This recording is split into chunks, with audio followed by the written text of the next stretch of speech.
Listen, baby, he probably doesn't want to talk to you because every time he tries, you give him your interpretation of what he means instead of really listening to him so he can explain what he means.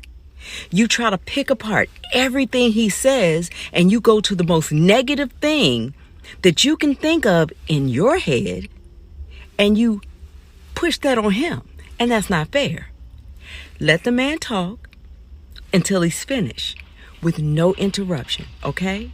See, that's a part of exuding your feminine energy. Let him know that you hear him, that you want to understand him, that you're there so he can be free to express himself at any level he wants, as long as it's respectful, okay?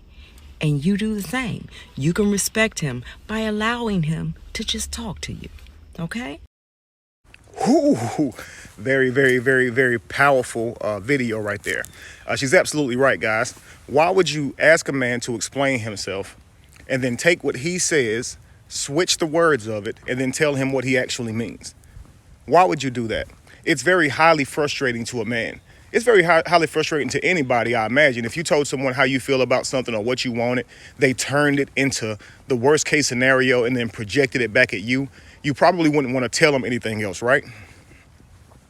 And I love how she said that you're exuding your feminine energy, because that is very feminine. One of the things that women say that about feminine energy is that women are expert communicators, or they're the best at communication. Well, if that's the case, please understand that communication is not just on how well you articulate yourself, but also how well you listen, okay? If you insult someone for their frame of view, their point of view, then you can't think that you're an expert communicator. You understand?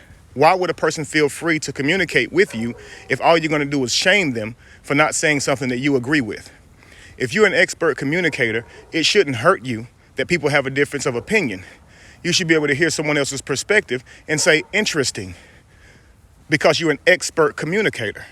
You should be able to listen to someone, collect that, and take it in and not argue with the universe. You understand? Communication is more than just talking. It's also listening. You understand?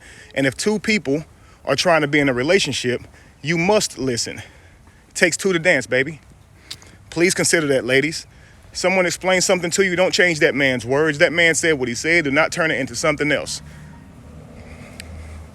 I'm telling you, that was gold. Peace.